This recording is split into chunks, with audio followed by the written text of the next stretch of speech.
lànk ñoo bañ. dundu bi dafa cher. ñoo lànk ñoo bañ. ministre de l'intérieur deful liggéeyam. kon je pense que ñu jox frappe après incha allahu rabbi ñu xool ku topp ci liste bi ñu doo koo jox bismillah. Souleymane.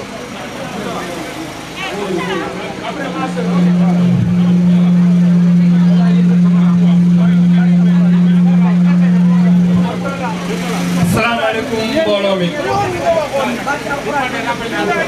mënuma jël kàddu te duma wax ci préfet de Dakar bi nga xam ne dafa jël question de liberté yi moom ak le ministre de l'intérieur. Malheureusement question de liberté yi statu quo lañ nekk ba léegi liberté yi fi doon kaas ak ni fi doon demee 2021 ba 2024 looloo fi nekk ba léegi loolu jugu fi te loolu daf fi war a jug li fi war a jug mooy bàyyi ba dernière minute changer itinéraire daf fi war a jug bàyyi ba dernière minute arrêté refuser manifestation daf fi war a jug bàyyi ba dernière minute autoriser manifestation daf fi war a jug nit ñi dañuy déposer manifestation dans les délais préfet dafa war a répondre dans les délais bu loolu weesoo ñuy jël kàddu bi ci wàllum courant bi dañuy wax ak premier ministre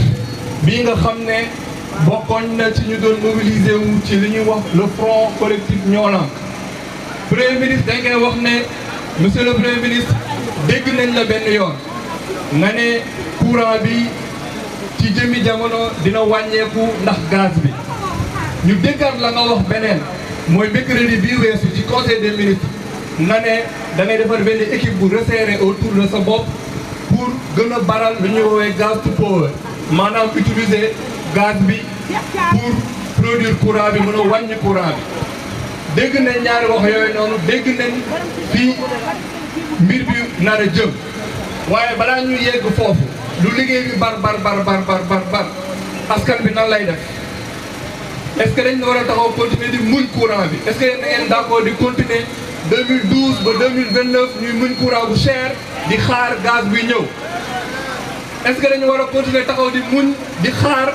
projet boo xam ne xamuñu kañ lay pare. moo tax ñu ne premier ministre wax na ñaari yoon dañoo bëgg nga génn wax ñetteelu yoon ne fii ak projet boobu noonu di pare fii ak njëgum courant bi di wàcc ndax gaz bi looy teg ci loxo askan bi ngir wàññi njëg bi. proposition yi bëri na dindil deuxième tranche bi yokku première tranche bi woyofal bi muy ñëw tranche unique la woon na woyofal bi dellu tranche unique mooy tranche sociale bi ci woyofal bi fii ak projet gaz bi di ñëw ndaxte askanu Sénégal d'accord nañ ne fu ñu jëm baax na mooy jël gazu Sénégal produire ci suñu courant pour courant bi mën a gën a moins cher loolu mooy souveraineté bi ñu doon woote waaye fii ak boobu nañu dindi tranche yi ci woyofal bi def woyofal bi tranche unique wàññi di nekk ci ndoddu askan bi maa ngi leen di sant di leen gërëm. ñoo lank ñoo bañ. ñoo lank ñoo bañ. bon ñu jox waa RV li nga xamante ni mooy République des valeurs bu ñu joxee RV ba pare rappel à l'ordre après l'apport à l'ordre y a un autre sœur qui est ici tur bi Ndeye Sow après ñu jox kii jiite le mouvement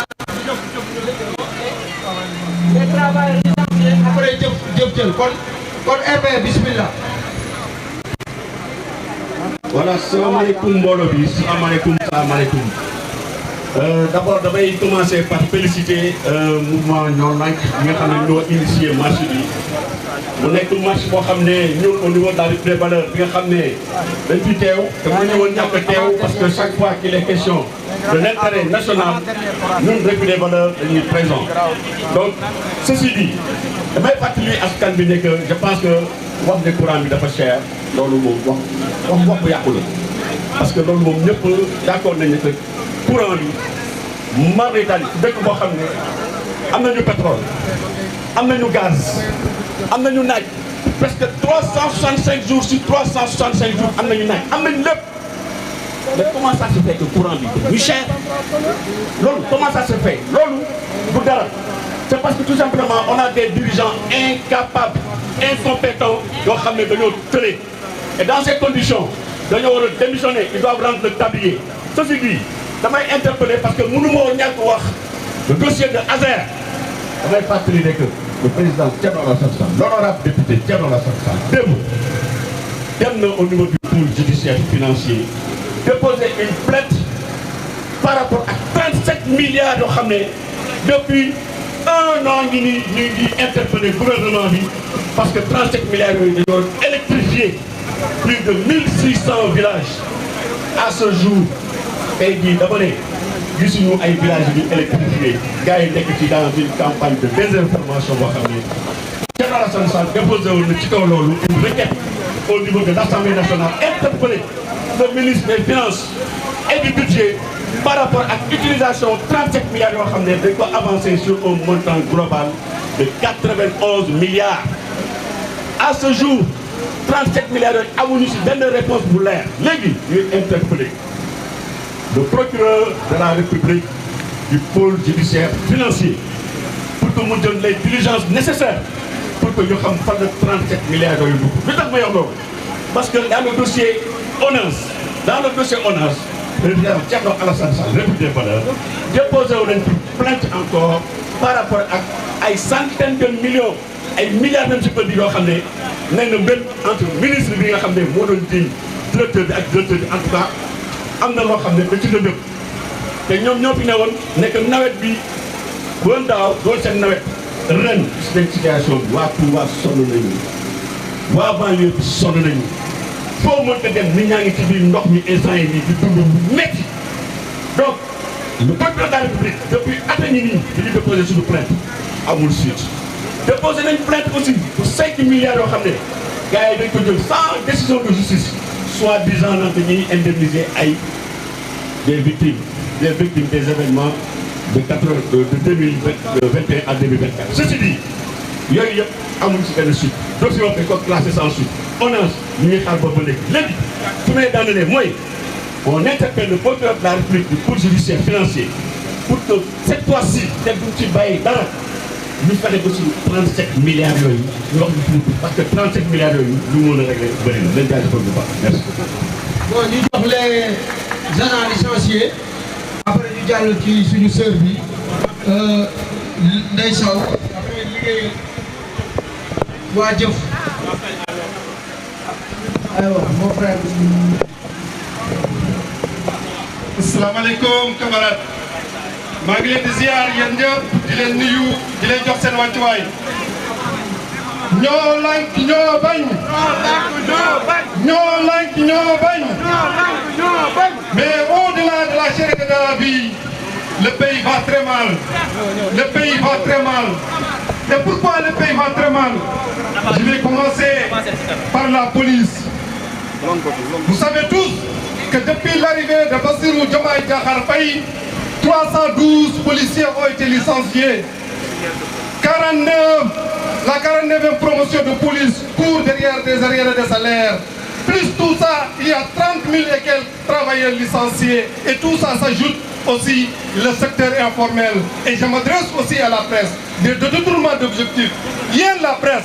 c'est une subvention duñ ko voté au niveau de l'Assemblée nationale te lépp lu ñu voté si loi Assemblée nationale duñ ko war a jox ki nga xamante ni moom ñu ngi koy yellool parce que budget présidence budget primature ak les autres sections ñoom ñëpp jot nañ li nga xamante ni moom la ñu moom mais yéen presse jotagu leen dara tey nag le gouvernement de Bassirou Diomaye Diakhar Faye a jeté en rue dans la rue 30 633 salariés et je les défie tous les DG qui sont incompétents ils ne sont animés que par la haine, la méchanceté et pour recruter des gens qui ont une tête mouille d'or. Aujourd'hui, parlons de l'électricité. L'électricité qui est la fil conducteur de l'économie. Si on économise moins,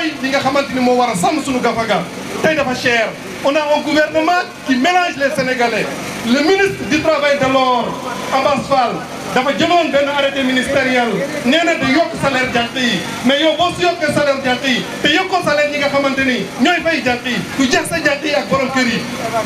tey boo jëlee yokk électricité bàyyi askan bi tey yow yaa waxoon ni boo ñëwee Sénégal bu la joxee nguur gi lépp dina wàññeeku mais nag on a un président qui regarde ailleurs quand on étrangle son peuple je m'explique aujourd'hui il est au Rwanda mais jamais à Touba. Il est au Rwanda, mais jamais au Touba. On a un premier ministre qui dit souverainisme mais tey les agents de Radisson ñi nga xamante ni suñu hôtel bu ni Mbubo 1 mois mi ngi nii liggéeyuñu te pourtant ay trip ñoo ko géré te dafa demoon ci Otagan di yelwaan mais wax leen ma aussi pour terminer depuis quand Auchan est devenu un démembrement de l'État bi nga xamante ni tey day xëcc taxe pour sénégalais yi te ñoo waxoon France dégage donc loolu dafa war a jeex gars yi la révolte a sonné dañu war a wàññi du dugg par force nag maa ngi leen di sant di leen gërëm. merci mon frère. ñoo lank ñoo bañ. walaay message yi am na solo sama xol sedd na. ñu ngi jox ma sœur Sow ñu ngi wax ni tamit ci ñi nga xam ñoo fi taxaw am na taximan yi Radisson Diamniadio 1 mois 5 jours ñu ngi tëdd ci biir Radisson.